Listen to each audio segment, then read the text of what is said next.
Well, for more on this, we are now joined by Jean-Pierre Cabestan, who is an emeritus professor at the French National Center for Scientific Research from Hong Kong.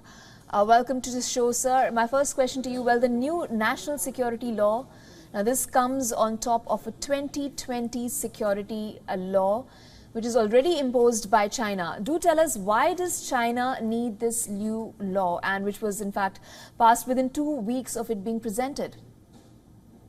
Well, according to the Basic Law of Hong Kong, enacted in 1990, Article 23 compelled the Hong Kong Authority, after the handover in 1997, to enact a national security law.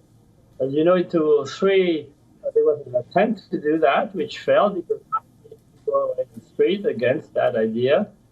And we had to wait until the protest movement in 2019 for Beijing to find an excuse to enact, first of all, the national security law you mentioned, which was enacted by the central government in Beijing in 2020.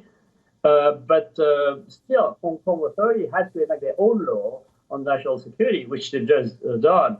So now, according to Article 23, so this new law is not going to change very much the situation which has presided since the 2020.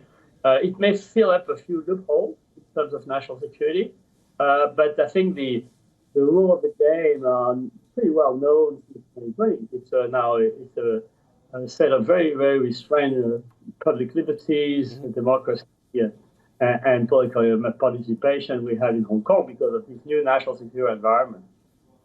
Mr. Cabestan, now, is it a doubled-up measure by China to just ensure and really try to make sure that what happened back in 2019 in terms of the demonstrations, that does not happen ever again? Do they need Article 23 to ensure that? And also talk to us about the external interference that they have mentioned several times. Yes, well, I think the national security law enacted in June 2020 was enough in a sense. But what is interesting is the justification mentioned by the authorities for the enactment of the new law.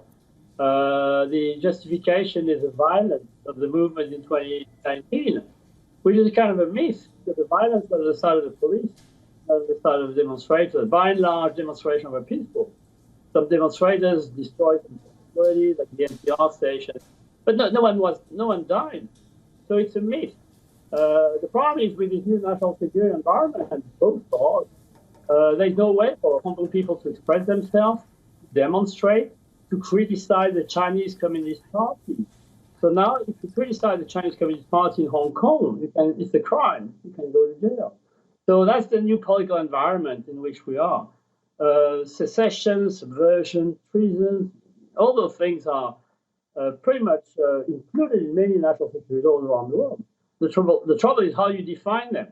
And so we'll see how it goes. But I think, again, I think the rule of the game was set already 4 years ago. All right, that was Jean-Pierre Cabestan joining us from Hong Kong. Thank you so much for sharing all your insights, sir. My pleasure.